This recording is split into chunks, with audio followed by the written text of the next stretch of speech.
armies draw near, and to my prayer incline, in arts gymnastic and in fraud divine. Dire weapon of the tongue which men revere, be present, Hermes, and thyself plant here.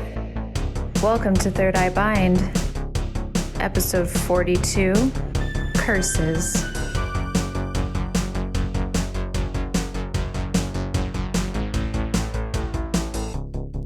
Hello, I'm Laura. And I'm Caitlin. And welcome back to Third Eye Bind. Third Eye Bind. The show where things happen. Where Mercury is Mercurying on this Mercury retrograde. Yes, you may notice that the pod looks a little different this week. We've had a minor COVID exposure, so we are distancing, doing our part. And we're just recording some visual for you anyway, because we know you like to watch. We know you love to watch. You know you love to watch. And we miss each other. And it's going to be fine. But yeah, it is a retrograde situation over here. Yes. Yeah. So, right. So what are we going to talk about today? This week, we are talking about Curses. Dun, dun, dun. But before we get into the show, let's talk a little bit about what we've been up to, since it's been a minute since we filmed. It has been a minute. I'll go first. So I'm a publisher now, and I am joining Juliet Diaz in the Spiritbound Press Children's Division, Little Cauldron. We are going to be writing some books together. We are going to publish diverse spiritual books for the children's. And we're also going to have an academy, so an online school. So all of those things are big projects, and I've been working on that with Juliet, and it's been amazing. That's the main new for me, the main new. What about you? That's so exciting. It is very exciting. It's so exciting. Oh, you can And I follow feel us at Little Cauldron Books on Instagram. Yes, give them a follow. Please do. I was just binge watching all of our reels because I'm obsessed with us. I do that too sometimes. And then I go, oh, I'm so funny. We're so funny. But I was watching the one where you're like, I'm Hestia. Like, I want to help you, like, care for your children and then go. And so it just feels like a really beautiful full circle moment for you to be taking this really cool leap into children's magical publishing. Yeah, I love that. it feels very meant to be, and I'm very grateful to be working with Juliet and Spiritbound Press on something like this. It's just really important what she's doing and necessary, and I'm learning a lot about publishing and books and all that whole world, and Yeah. it's been nice to do something different than what I normally do. It doesn't scare me, it doesn't intimidate me at all. It's like exciting for me. You know, like, oh, something different than Lady Moonco? Oh my God, yes. I want to learn. I'm a little sponge. Yes. I love it. I'm so excited. I can't wait to see what you two pull together. Me too. Yeah. And I finally have the Offerings Oracle decks here in my house. And so I've begun the process of slowly shipping out Kickstarter orders. And by the time this airs, I will probably be opening enrollment for my Espiritismo mentorship into the Veil. Ooh, which into I'm the really Veil. excited about. It's a full year-long group mentorship into conscious communion with spirit and ancestry through the Caribbean practice of Espiritismo Cruzado. So keep your eyes peeled for that enrollment period to open. Oh, and I launched some cute merch. But speaking of merch, we have merch now. We have merch now. And you want it. Yeah, that you wanted. You told us you wanted it. Yes, we have merch now. So we'll link that in our show notes. We have some very cute things. please support us. The proceeds go towards running this podcast, and we very much appreciate it. Some very cute things, and we'll be wearing them on the show in the future. We have to order some samples, so Absolutely. We need to get some samples. expect merch. I'm so excited. Yeah. Oh, one more thing. My books are finally open. I know that I offer a discount to Third Eye Binders for booking spiritual consultations, and I only open my books a couple times a year. They're open right now, so you should go check it out. if Get you've been on that. Thinking about it. Amazing. All right. Let's get into curses. Let's get into curses. Before we talk about it, we got to pull a card about it. And today I'll be working from the second edition of the Sirens of Song Tarot because the third edition is sitting on the altar behind Laura. It is there. And as much as I am an expert tarot reader, I don't want to pull it. That's not my job here on the pod. Ooh, that's it. It's not my job. Okay, curses. Not my job, not my chair, not my problem. Not my chair, not my pay grade. Is this the right one? Yes. Okay. I can't, I'm like closing my eyes because I'm scared. Scared of the curse. Scared of the curse. It's actually surprising in kind of a wholesome way. Oh. So I pulled Boo. the Ten of Cups. Oh. And the Ten of Cups is a card of joy and fulfillment and feeling protected and cared for. And the song on this particular card is, "Oh, I'm walking on sunshine."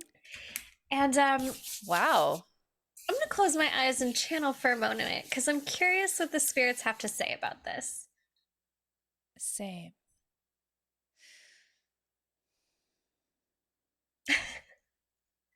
My guide Felicita is coming through and she's saying that there's so much fear around the idea of curses. Put a curse on you. Who put a curse on you?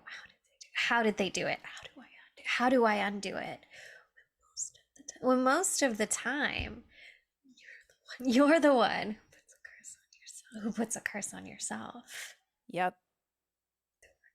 Through our choices, our thoughts, our actions, we set ourselves up to be in positions of feeling blocked. What we want to remind you of today is when dealing with matters of curses, to turn first within and identify the ways you may be creating the problems for yourself. It starts here. This is not to say that cursing is impossible. It certainly happens. But more often than not, it's a change of perspective that will open the roads to you once again. Mm-hmm. Talk to them about protection right now. No, during the show. Okay. Okay. Thank you. There you have it. Yeah. I think the element of curses that gets overlooked is one, the psychosomatic aspect of it, where a curse is effective because you believe it's effective. Mm. And that feeds into the little kernel. A curse is like a kernel to me. It can be a tsunami, but I think it's a kernel a lot of the time that's embedded in yourself and can grow if you don't contain it. And if you don't, it can fester and create a lot of just like placebo effect symptoms of I'm cursed, like these things are happening to me because I'm cursed and not because of something that I'm doing to myself or harm that I'm perpetuating within myself. I think that's a big part of it. and also blaming others on your problems.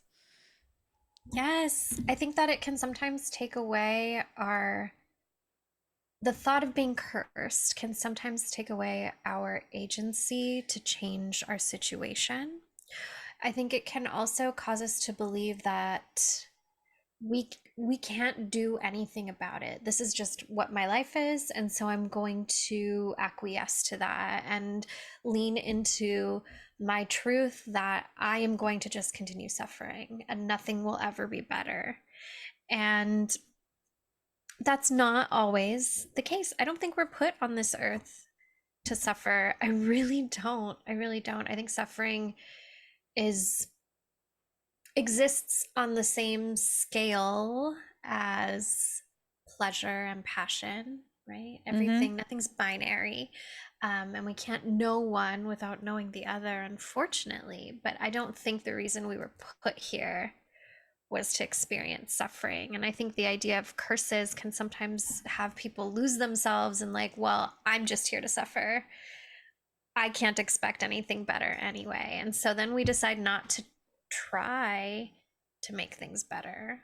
Curses are like, they're very nihilistic in nature. If you think about it, like you said, I am cursed, therefore I can do nothing, or I need outside source to help me get rid of it, which sometimes you may need assistance spiritually to like get to a place where you can feel empowered enough to, that's both the work that you and I do and teach people is like to create their own agency and discernment and all those things, but also like feeling powerful enough to like change those things and combat the things within yourself and the things that come at you from the outside. Right. And that's like identifying, like, for instance, like people that have generational curses or like family curses, these things that talk about that. Yeah, let's talk about that. Like folklore that has been passed down. Like my grandma said, this is the thing. Her mom said this was a thing. Like that kind of a curse is it seems pretty powerful because of just how powerful things are. I've been thinking a lot about that. Like the things you learn from your parents, it's so hard to unlearn that shit. Little things. Like for me, it's like not eating raw eggs or cookie dough and things like that, but you can. Like, but for me, like, it's like, no, but it's dangerous. Like, it's like these little things that you learn. That's almost like a curse. Like, you know what I mean? It's the cookie dough curse. It's the curse of the cookie dough. I'm smiling because I want cookie dough, but you know what I mean? Like, how do you unfurl that deep of a curse, you know, like this? What's that about? Do you have any experience dealing with stuff like that? Yes. Well, there's a couple of different ways to look at this. And the first is, generational curses as learned behaviors that get passed on with each new group of kids. Yeah. And, speaking for myself and the clients that I work with in specifically like BIPOC community in Latin American diaspora, one of the biggest generational curses we deal with is internalized misogyny and internalized supremacy, and how colonialism affected the way parents parent their children, and how it involves a lot of suppression and violence even. Yeah. And those are not behaviors that existed before colonization for our ancestors, right? Those are things that we learned from conquistadors. Yeah. And it is, even though it's not like somebody put a spell on you in a forest, it is a curse that becomes inherited generation after generation. And I think something that's really beautiful about what's happening right now is we have these groups of parents, some of them are a little bit older. What is it called? Gen X, Gen X, right? But Gen mostly X. it's like this millennial generation of parents, and we get shit on a lot, millennials. But we did not choose to exist in the weird times. We were born into weird times. we did not pick this, okay? No. But what I think is really beautiful is that I'm seeing this collective decision to end these inherited generational curses, to treat ourselves differently by reparenting ourselves first, and those of us who do choose to have children by treating them differently than our parents and our grandparents and their parents before them treated us. And I think that's a really good example of how your choices can be the most powerful way to break a spell. Yeah. Your actions can be a powerful way to make a spell. Not anyone else's, but yours. The decision to like not spank your kids, the decision to not tell them to be seen but not heard. The decision to protect them from the adults instead of protecting the adults and their reputation. These are all things that so many of us unfortunately kind of trauma bond over within our communities. And it's been really, really beautiful to see this communal shift into breaking these curses that have plagued so many of our families for so many generations. Yeah. And that's, one way to look at inherited curses. Then there's another. There's a more mystical, metaphysical way to look at things. Yeah. And while I will say, often it's a little bit in your head, right? But sometimes there are these cases, and I've talked to my mentor Chiron a lot about this. There are sometimes these cases of true generational curses. One that I dealt with was an ancestor of mine back in Galicia. And Galicia is a part of Spain that it's called like the land of witches. It was primarily Celts who inhabited that part of the land. And there was like one of my ancestors who made a bad deal with the Fae. That's bad. That's so And bad. we like carried that curse through our lineage. And I had to do a lot of spiritual remediation and labor in order to rebalance the scales and repay the debt of my ancestor to the Fae. So it's not impossible. But this is also making me think of another thing, not to go on a tangent. No, go ahead. Okay, I'm old, so I used to be very much in Facebook magic groups. First it was Zanga and LiveJournal, and then it became MySpace, and then I was involved and like moderated a lot of fairly large Facebook magic and witchcraft groups, and it was chaotic. And if you're our age, you know how crazy Facebook groups can get. But I remember a person posted, a white woman, posted about how her family had a centuries old voodoo curse on them. And she was wondering what she could do to fix it. And in situations like that, first of all, like I've heard other non-POC people say similar things. And first of all, like voodoo is a religion, not a modality of witchcraft, two very different things, right? But even if like voodoo was a form of magic rather than an organized centuries old religion, what would your ancestors had to have done? Yeah. Gee, I wonder. To Black folks in order for that type of curse, if it exists, to be placed on you? And how do your actions in the present reinforce the behaviors that would have had that happen? I wonder what kind of work would have to be done in order to lift said curse.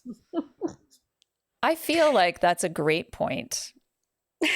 And what I was going to say when you were talking about the other thing, the other generational curse was like, how the entirety of our country is cursed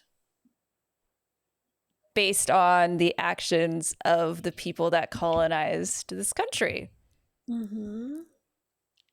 I'm not shocked when people are like in the forest, it's shit's happening to them. Like there's haunted places all over the world, but I mean, or whatever, like, but it's the way that this country was founded is fucked up. It's violent. Violent, genocidal, disgusting, abhorrent, disturbing. And no wonder white folks Feel cursed. Feel cursed. And no especially white folks that don't even recognize that that's a thing, first of all, and believe that like the erasure of history is okay. Like they're trying to do in schools now is to it just changed the narrative of literally what happened because to make the country more tolerable, I don't know, palatable, yeah. Yeah, if but you're to who and you're not there, yeah, I mean, it's just to not do that work and even recognize that you need to decolonize yourself as a white person too is not gonna solve any like that, exactly what you said. Like there's no magic spell to undo. That's really dark action. Dark actions, I believe, contain messed up energy, and then just of that scale and magnitude, and like just it's really ugly, and you can't just ignore that. That's not that's just like in your own life, like if you know you have to face your shadow or your dark self or your whatever, like you have to look at all the parts of yourself and say what's going on here. Yeah, you know, absolutely. So it's like, interesting. In what ways did your family benefit from systemic oppression, from the Middle Passage? And like, if you got to inherit generational wealth because of the choices of your families, like, I think a good place to start would be like giving it away. Yeah. That's like, that money's not, it's not good. But I think that a lot of people, you know, if you are the type of person who has inherited generational wealth because of human trafficking, human trafficking, because of human trafficking, you are so, it's so easy to throw money at your problems. So even if like the symptoms of a curse keep coming up, right? It's like, well, it's fine. I don't care. They're gonna hire a Reiki healer. It's fine. They're gonna hire another master. Right. I'm sorry, a white Reiki master that they know from work. Or, you know, some bullshit medium. Yeah. And they're gonna pretend to fix it and use some white sage and it'll be fine. Yeah, and then go on vacation to Capri and forget about it. Yeah, it'll be fine. This is actually making me think of an episode of The Dead Files. Oh my God, I love The Dead Files so much. Can we talk about The Dead Files? I try to watch it, but I get scared. I bet. No, I love it. I love it. Scared. But I was watching this one episode of The Dead Files where there was this family who was experiencing like a severe physical haunting. And it wasn't just affecting them, it was affecting like the neighbors across the street too. And there was this spirit that called themselves a witch, but they were like a bad witch. They were a bad witch. For real, for real. But basically the land was owned by these two German brothers, I think, who were immigrants, and they had a falling out, and the one like lost all of his money, and there was a lot of dispute about the land itself. And I think that their drama kind of attracted the energy of this witch like spirit, and it was the witch who was terrorizing everyone. The brothers were fucking grumpy. Yeah. And they didn't want anybody to be happy on the land. And it turned out they were actually buried like Right there. behind it. Yeah. But the witch was like physically assaulting people and like driving them to madness, like literal madness. And That show is wild. it's fucking wild. Because she'll be like, oh, you'll die if you stay. I love her. Amy Allen is who we're talking about. She keeps it way real and very detailed. And she's legit. Like the most, she sees some messed up stuff. Yes. And she's like, you will die if you stay Yeah, here. like People are you're like, probably going to I'm gonna die. try to stick it out. And at the end, they're like, they tell you like what the family ended up doing. And a lot of them just don't even do anything. And I'm like, what the hell? But she'll prescribe specific types of healers, like appropriate. A lot of time it's like the appropriate tradition, you know, to take care of the appropriate problem. It's not like she's not carrying a bundle of fucking sage running around one size fits all Catholic priest. It's like get an indigenous member in this indigenous community to come from this tribe and to bless whatever, and like specific advice. And I even love like her partner who does all the research, and like he wants to talk about everybody. He wants to go way, way back. Started on him, Steve. Yes, fucking love him because he's like a retired I know ACAB, detective, but except Steve. Steve gets a pass because my favorite part is because Steve's like not a spiritual dude, but he'll do the research of the history. But then when people are telling him how fucked up things are, he always goes, hey, show me, like push me how hard he pushed you. And he'll be like, whoa.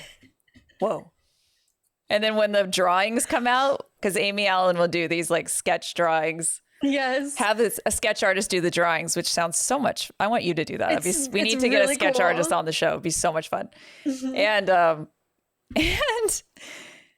they seal them, and then he's the one that looks at them when they're talking to the clients, and he'll look at it and go, oh shit, there you go. That's what it was with the witch. You know what I mean? He's like, fuck. He was like, oh. And she's like, yeah, I wanted it drawn from the perspective of her trying to strangle me. She's like, what I was seeing was a woman sucking your soul out of your body from your bed while you're sleeping, and there was some blood dripping down. It's all very fucked up. Yes. But, okay, this family thought that they were the ones that were cursed, but really it's like the pain that the land experienced. Because before the brothers are even there, I think it turned out, I might be mixing up episodes, so like don't try to fight me. Don't come at us. But like, I think that even before the brothers moved there, what happened was like, of course, this is indigenous land. And there was this whole like historically documented battle between the Spaniards and the indigenous people there, and conversion. And like the Spaniards were trying to convert all of the indigenous people, and the indigenous people went and like hung the priest. Oh, I think I know which episode you're talking about. What you gotta do. Yeah. Do what you gotta do to protect yourself and your family.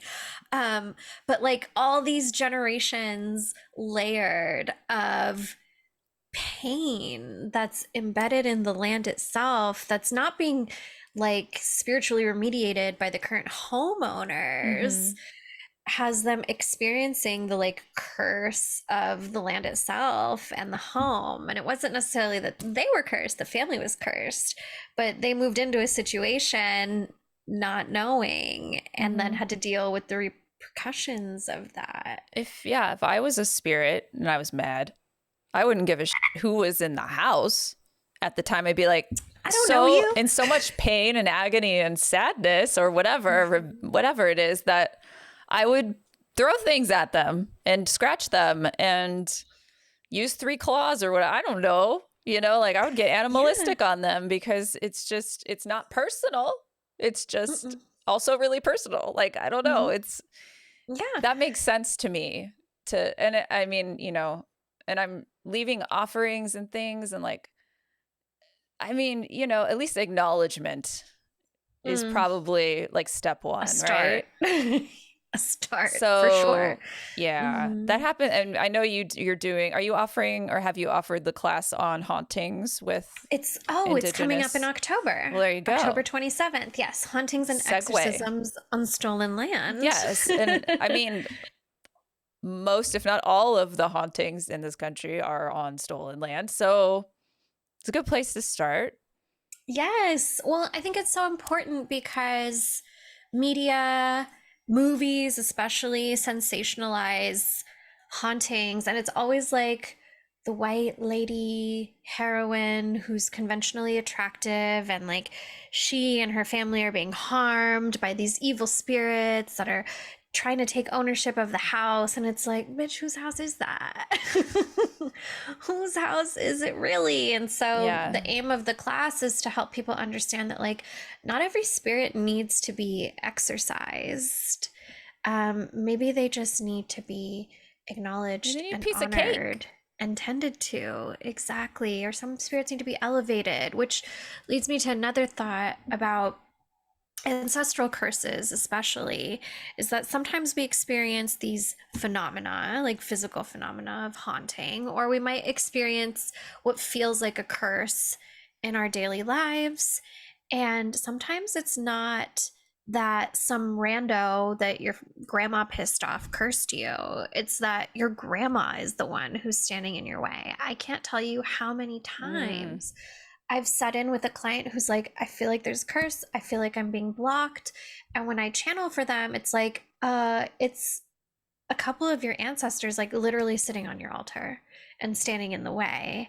And so then the process isn't so much about exorcism, it's about ancestral elevation. And elevation is ceremonial rite in Espiritismo, but exists in other cultures and traditions too, where we help these spirits of our dearly departed to release the ties they still have to their earthbound identities, their earthbound sufferings, biases, unsavory opinions, and really like do the work in the spirit realms to like process through that and become better people. Yeah. Even though they don't have bodies anymore. It's very like relationship based and communication based, like really sitting down and having a come to Jesus, but not Jesus moment with your ancestors that needs like a more than just like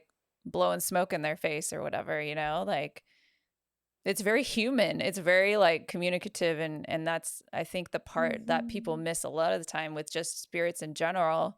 And what's changed, like some spirits in general, is that they're human. They were human. Not all spirits were human.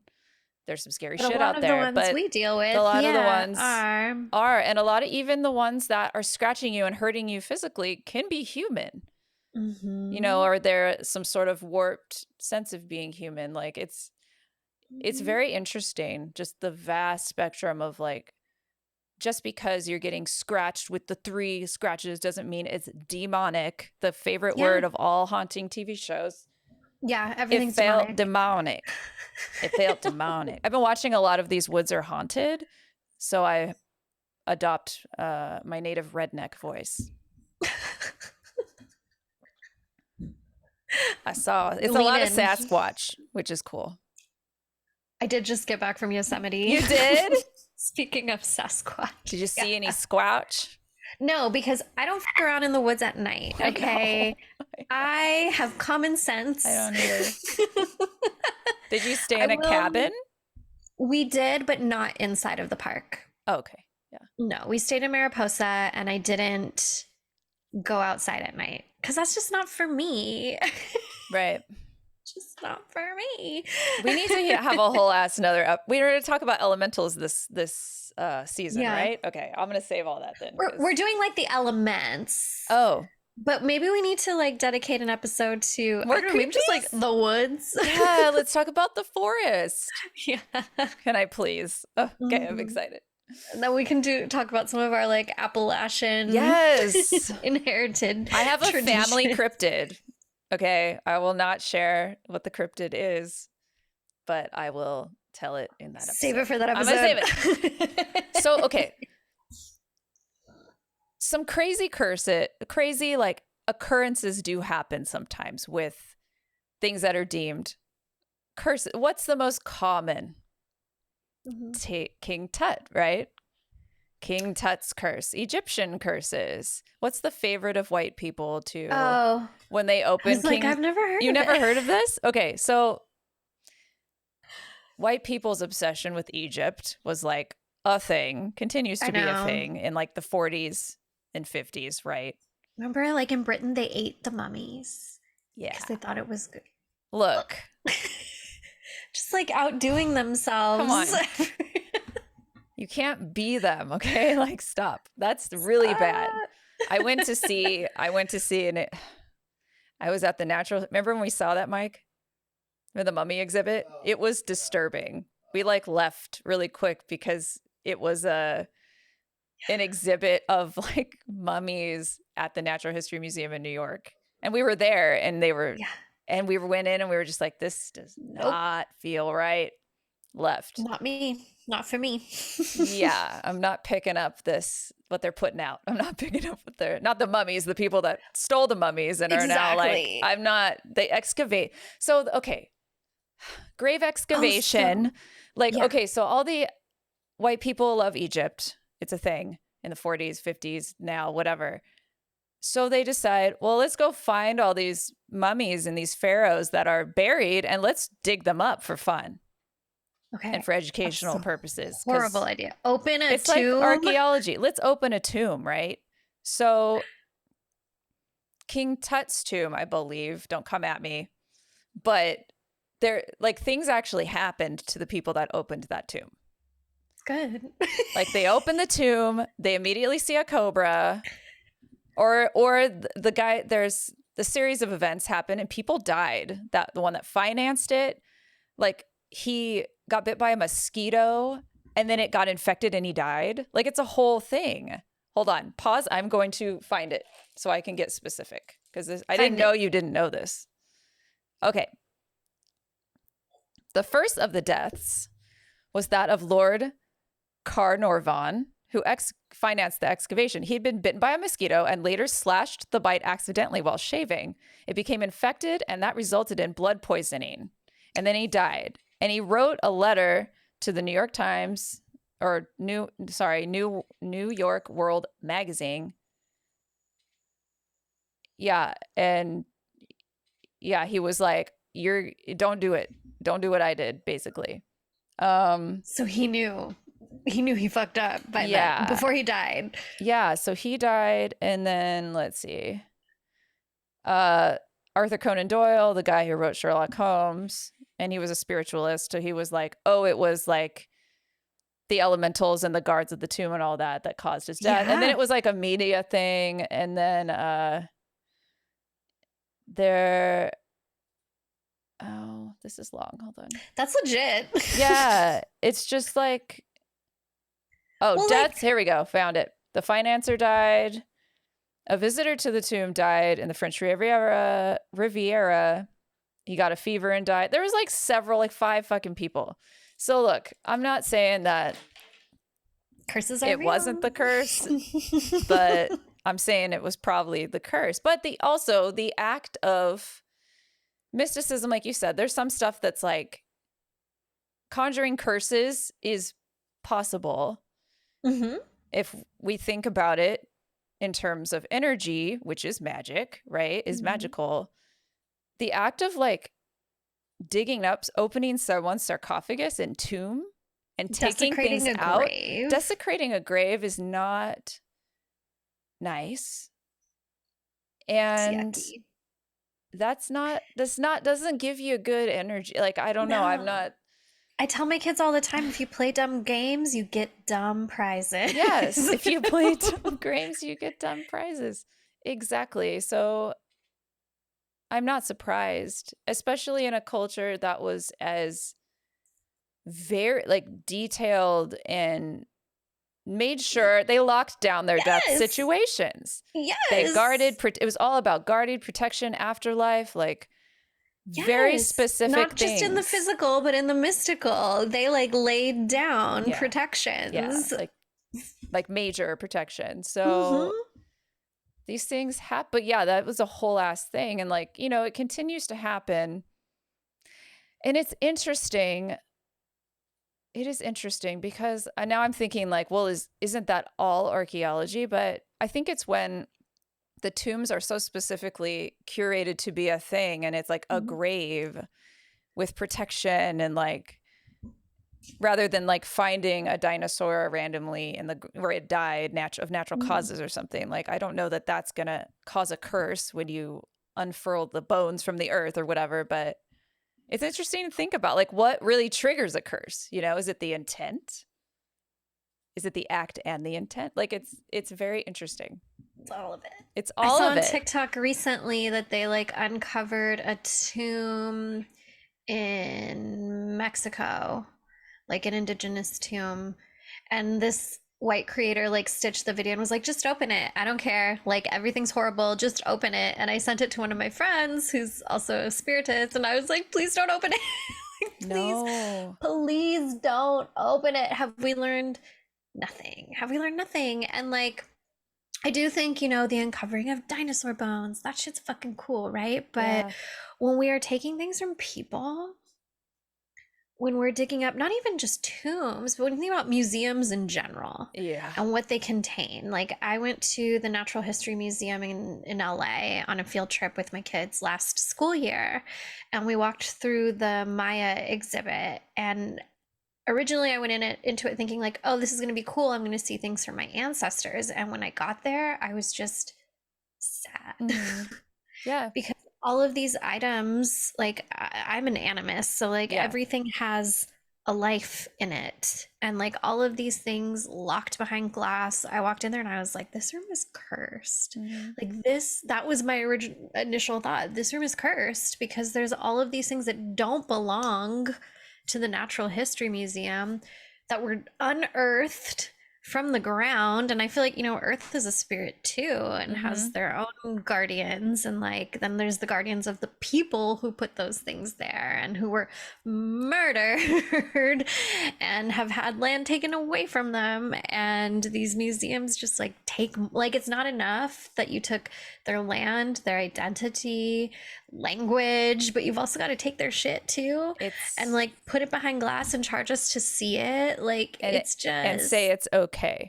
And say it's okay. And this by saying, hey, pay us to see these things and look at this beautiful museum with all these things.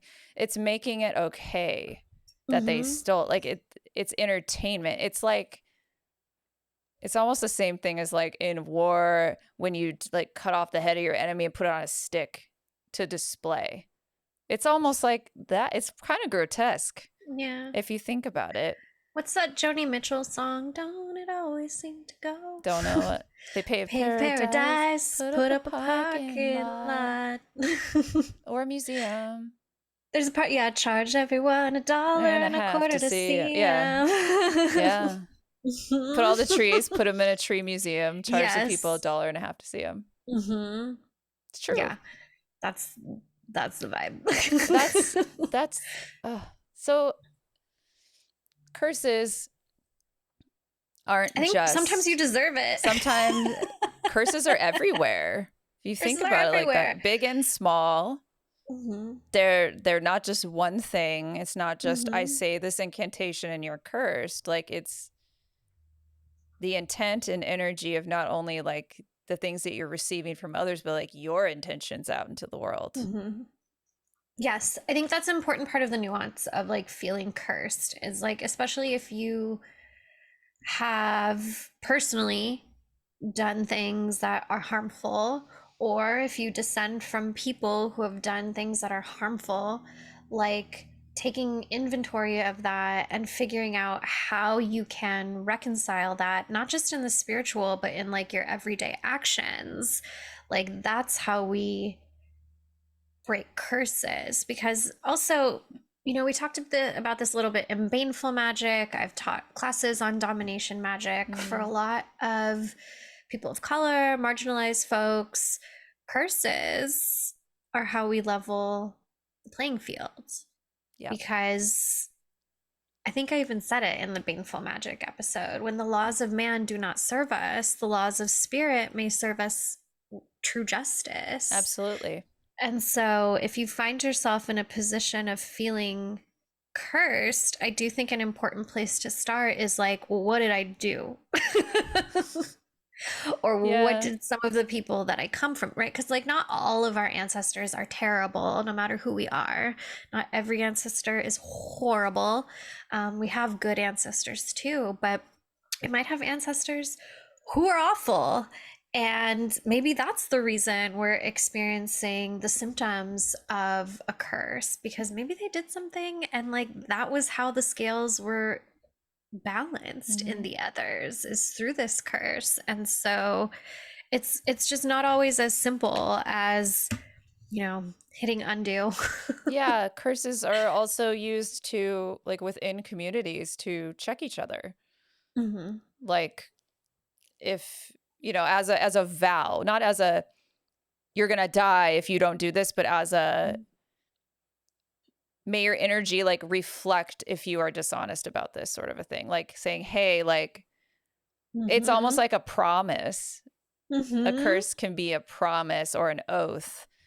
So like there's that aspect of it too. And that's diverges way past like what we're talking about in terms of like what pop culture and what modern society thinks a curse is. But it's interesting to note that the word has been, like those exist too.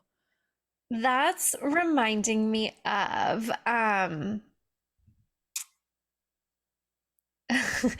my Jew witches on Instagram. Jew witches did this really, really fun post about legendary Yiddish curses, and a lot of them are like that. It's here, I pulled one up. Oh, cool. And it's more about like, get yours. Like, if you're going to be that way, like, I hope it comes back to you. It's a lot of that energy, but they're very creative. I fucking love these Yiddish curses. Like, for folks who don't know, like, I am Jewish on my maternal lineage, but I was raised Catholic because of colonialism. May you run to the toilet every 3 minutes or every 3 months. Fucking incredible. Every 3 minutes or every 3 months. Both suck. Both suck. I'm obsessed with that. May he go on a voyage and not live long enough to come back. There's more. The God who split the sea will split your head too. Fuck yeah. One misfortune is too few for him. His mouth should be in his rear. That's some trickster ass shit. I fucking love these Yiddish May curses. his penis be as tall as a pine needle. That's mine. Leave your best curses in the comments below. Please leave your best curses in the comments Put some below. funny curses down in the... Like, if we have any Jewish listeners who speak Yiddish, please put your favorite, like, Yiddish curses in the comments below. But I love that there's an element of humor. Well, humor in these curses. Yeah. There's, like, some levity to them. Yeah. And I think that's really fun and magical. Also, levity and humor are contagious, if you think about it. So if you write something that people are going to remember and repeat, that kind of strengthens it, you know? Oh my God, I like this one. May you be so rich your widow's husband never has to work a day. I'm obsessed with that one personally. Yes. That's amazing. But you know what? Like, curses, Laura and I have talked on the show about how, like, we are not anti-baneful magic. No. Especially when it comes to righting a wrong. Protecting yourself. For protecting yourself, and also, like, in situations where reflecting. There aren't other ways to advocate for yourself. Yeah. I am not against people that are using curses. Yeah. Because people get to a breaking point. Like there are times when I've done that. Mm-hmm. And because I can't do anything else. And that's energy, that's magic, that's taking what you're feeling in the moment and using it. And, you know, that's that. I don't know. That's the energy you need to export. Yeah. And Instead of keeping it all inside of you Yeah. and letting Yeah. it destroy you. but we should take all that and then turn it into love and light, and then we'll all be healed. No, sometimes you have to scream magically. And that's Absolutely. okay. That's okay. Everything is, all these different reasons why people do, everything is so, there's no one size fits all. Everything is so circumstantial and different for everybody. Yes, there's that so to much nuance. say So much. Yeah, to give a blanket statement of all curses are bad and all black magic is bad, all baneful magic is bad, is suppression. And it's not okay. It's not So okay. yeah, no, I'm down with baneful magic. Yeah. You do what you got to do. Yeah. And like, let's be real, like cursing someone takes time, it takes energy. If you're buying tools, it takes resources, equipment, witchy equipment. It takes resources. So like, you're really only going to do it when it needs to be done. And the time it takes to, when you invest time and energy into something, that made me think of you know, ancient cultures that didn't have like the internet sucking their attention spans away and all that. They had time to build pyramids. They had time to carve this sarcophagi, little mini tomb for this cat that they're going to put in it. Lay out. They had time to lay out all of the magical and spiritual protection. So much ornate time that is put into these things.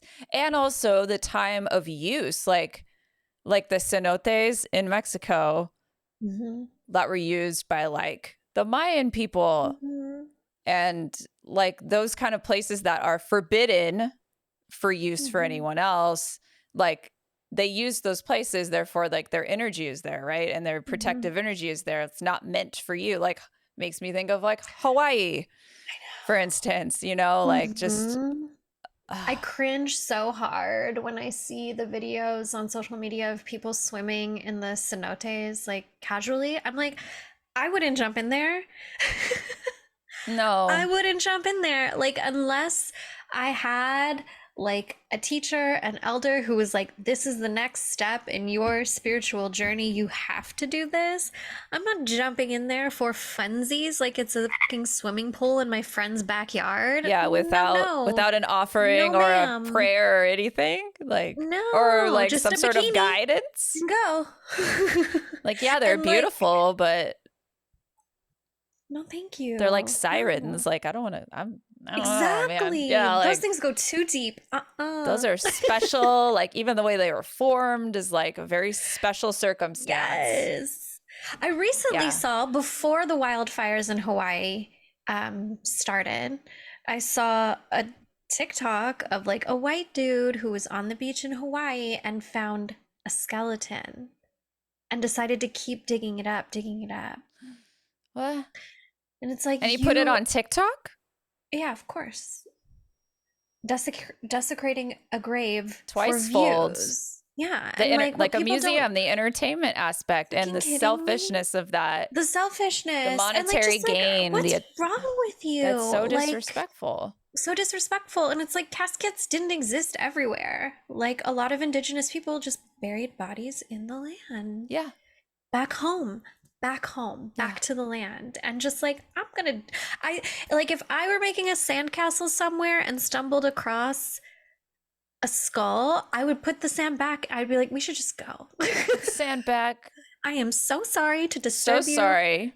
Friend, I apologize. I'm not supposed to be here. Message received. Goodbye. Put it back nice and get the fuck out of there. Yeah. Not like tell my friend, get your phone out. I'm gonna dig the rest of this up. Yeah. Like, what's wrong with you? I hope he was cursed. Honestly, I do too.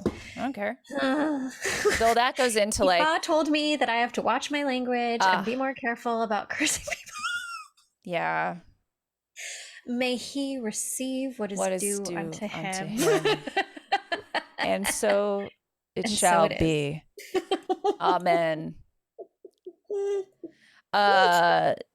It goes into the sacredness of secrecy also, which I love to talk about. Mm-hmm. The secrecy you keep for yourself, of course. Mm-hmm. Meaning don't share everything all the fucking time. And also the the sacredness of secrecy of others. Yes, if you stumble upon someone's Who secret, just put it cannot back. vocalize currently their concerns any other way other than to fuck with you and curse you. Like, if someone did that to me, I would be like, oh, hell no. I guess I'm haunting you. Oh, I'm haunting all these motherfuckers. And your children. Oh, if I died, knock on whatever, like, I would haunt everyone. Yeah. The fuck? I would scratch them and then go tee and then run away and they'd be like, They'll be like, it was a witch. and then You're I'd like, shapeshift because I'm a witch, so I have extra powers when I die. I can have like I'd be like, I'm an amorphous blob. Just kidding, it's me. Trickster. Mm-hmm. Me and Juniper are gonna skip away. Tee. Trick or treat. Trick or treat. Trick or treat. Oh Can't my god. wait. So Top 5 reasons I'm looking forward to death is hunting people. Number 1, hunting people. who Number 1, desecrate my no more grave. taxes. Number 2, free healthcare. Number 3, haunting people. All valid points. Death is not the end, it's a new beginning. Tax free. Eat whatever I want without getting diarrhea. Number 4. No more IBS in the afterlife. Is there IBS in the afterlife? I hope not. That would suck. What if that's my spiritual retribution? Is I have diarrhea forever. That's my generational. Well, see, That's your generational. well, I don't have. So I'm not having children. So it looks like the diarrhea stops with me. Yeah, my sister and I definitely inherited my mom's upset tummy.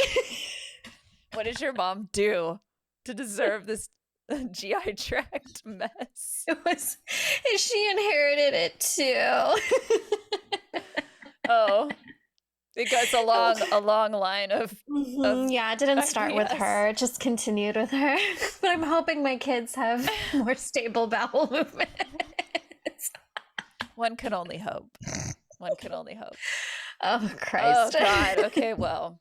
Do we want to answer some questions? Yeah, that was the good time. Yeah, let's answer some Okay. questions. It's been Answer so some long. Questions. Okay. Love your pod so much. Thank you. Y'all have you're welcome. Thank you. Y'all You're have welcome. mentioned you're welcome. Y'all have mentioned on previous episodes to be careful with Nordic magic. And Uh-oh. I'm wondering if you can elaborate on that. Okay. And this question is from Kelsey. Thank you, Kelsey. Thank you, Kelsey. Well, for me, Mhm. everyone's got a different relationship with Nordic magic and levels of noridity. I just made that up in your bloodline and whatever you know. For me, it freaks me out because a lot of white supremacists identify with the iconography and it makes me feel icky. Mhm. I also personally was not ever drawn to it specifically, like runes and things like that, even though I Mhm. do have like a wee bit of that, probably more than a wee bit in my blood. Mhm. It's just not what attracted me. And I think Mhm. there's probably like, I don't know, a reason for it. Maybe I just didn't like how it looked. I don't know. I don't know. I was more into other imagery, but like that's the big one for me is that a lot of I mean it's a white spiritual culture, right? Like it's Nordic, they're white. White people suck most of the time, so they're going to take the iconography from that and twist it and use it for like supremacist reasons, and it gets Absolutely. muddy, and there's definitely like a pipeline situation that there's some canals you can go down with these different things, and it's confusing and it scares me. Yeah. That's my reason. Yeah. Caitlin? I don't think Nordic spirituality is inherently bad, No. especially like when you look at um like Odin. Yeah. Odin is the Freya. All-Father. Odin. Is like these are all actually really beautiful Valhalla. spirits. Yeah, they like are. beautiful spirits. But It's most of the writing about Nordic spirituality, at least in the US, what we have Yes. access to Yeah. here, whether it's in books or blogs, teachers, you will notice, and it's really bad on TikTok, y'all. So please be careful out there. There's so much white supremacy that is being wrapped up Yeah. into And it. sprinkled in the Mhm. people that are I wouldn't writing even say these things. sprinkled. Well, Like yeah. it's more I'm being like I generous. have seen like a lot of folks who practice Nordic spirituality who use like Nazi symbolism Yeah. Oh, yeah. in their work, and they're like, no, it's Norse. It's like, no, no, it's No, not. It's not.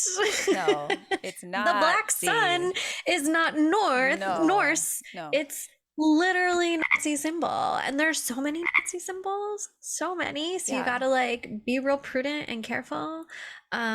Yes. But yeah, it's just a spirituality that's commonly embraced by white supremacists, and it is warped by something white supremacists. warped, badly. perverted by white supremacists, and a lot of the information out there and the teachers out there create this like Nordic spirituality to alt-right pipeline. And you just want to be careful getting into it. I'm not saying don't explore this, because if it is in your ancestry, you should. You I'll should get know. there, but it's just No. I need to find there's like a lot of books that are published. They're Yeah. mosely by white There's people. gotta be a good one somewhere. I'm which sure makes if sense. anybody has a recommendation for like someone who writes about Nordic spirituality that's Mhm. not as white supremacist, please let us know. Yeah, because we expect it's them to be hard. white. Well, yeah, 'cause that's fine. It's Nordic, but not like- white supremacist. Like a nice, like a good person that's got good spiritual human, values yeah. that aren't Yes. racist would be great. Would And be I'm sure they're out there. great. I just don't know any because Yeah. I just haven't been ready to go down that avenue yet for myself. Yeah, it's a lot of discernment work before you can even get to the like learning part, Yeah. which is that Yeah. part's hard. Yeah. So But Yeah. that's why we say to be careful with Nordic spirituality, because it's been very convoluted with bad things. especially if you're going to get like a tattoo of some symbol, some rune symbol, please make sure Don't do it. before you do that it's Reverse do your Google research. image search. Yeah. Just I be just careful. wouldn't. Like don't get like Chinese or Japanese writing on yourself if you're not Chinese or Japanese, because that's Just basic stupid stuff. too. But yeah, side note, yeah. Mhm. Yeah. That's why we say that. That's 'Cause why. Not because Nordic spirituality is bad. No. It's actually really kind of good. Yeah.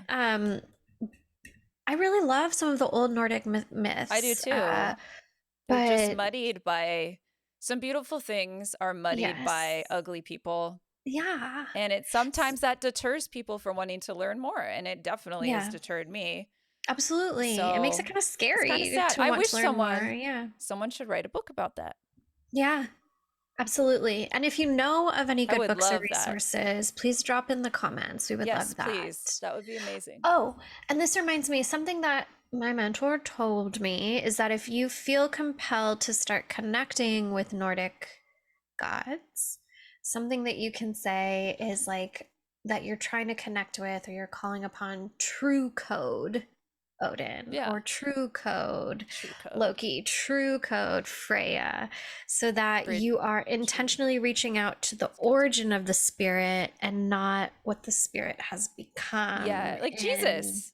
Exactly. That's how I feel exactly. about Jesus. When I'm Yes. like, because I've told you, like, Jesus has Mhm. come to me, Yeah. not white Jesus. And you were like, what's going on? I was like, I feel like love in my heart. It's weird. Mhm. No, but I'm like, no, I'm like connecting with that energy, not like OG Jesus, not Mhm. white, racist, terrible Jesus. That's not Mhm. true Jesus energy. Jesus was Mhm. cool. We should have an Yes, he was episode really about cool. Jesus. Just Jesus. We should. Just Jesus time. It's Jesus time. Yeah. It's Jesus time. You've got the televangelist set up right now, so we Jesus might as well. Oh, I know. When I'm by myself in the set, And I your look like, tithings. blessed day, I have a southern accent. Here's I the am collection Tammy Faye. basket. Put money in the basket. I don't know. I've never been to, can you tell I've never been to Amen. church? Amen. Amen. Christ the Lord. Oh no, I'm gonna rap. They should do the. Have you seen the Christian raps? Did you see the? Did I send you the video of the God. like Christian group moonwalking? The guy was like, Oh my. a white dude. Oh look. Call up your pastor. And donate now to save Donate Jesus. now. Save your soul. I got the phones too. I have a phone line. I miss you. I miss you too. Please come back. I'm scaring myself. I don't like Hopefully it. I'll be back next weekend. Yeah, we'll see. Just pray Okay. that mom Wow. doesn't get COVID. Yeah, we'll see. Have mercy. Do we have another? Oh, fuck. Yeah, you want to do one more? Yeah. Well, he's Okay. having a little cough. Oh, here's a good question. Oh no, Fox, are you okay? He's fine. Let me adjust the child. Okay. Go on. Can a person be haunted? Yes. Yes. Yes, That's my but answer. in many different ways. I'm haunted. In many different ways. We can be haunted by memory, Mm-hmm. our own memories of difficult experiences, memories that are attached to a place. PTSD is a haunting. PTSD is a haunting. It is. It truly is. PTSD, CPTSD, that's haunting. Quite literally. Mm-hmm. We can be haunted by a spirit, have a spirit or energetic attachment that is with us, in which case you probably would need to seek help of either way, you need professional help. Like, Yeah. it just depends on the type of professional. Yeah. Like what Yeah. kind of haunting dictates the type of Uh-huh. professional who can help you out, because usually stuff like this, it's just too much to deal with alone. It's too much, and we're not supposed to do everything by ourselves. Yeah. So absolutely, yes, a person can be haunted. Mm. Mm-hmm. Mm-hmm. And so it is. And so it shall be. Well, that was great. Thank you, Laura. Thank you, Caitlin. And thank all of you for joining us for this very special episode of Third Eye Bind. Be sure to leave us a message on the Jesus Christ line. 1-800 Hallelujah. Have your credit cards ready. Give me your what is it? CRV code? CSV? I need your CVC and billing zip, CVC and please. billing zip. Bye.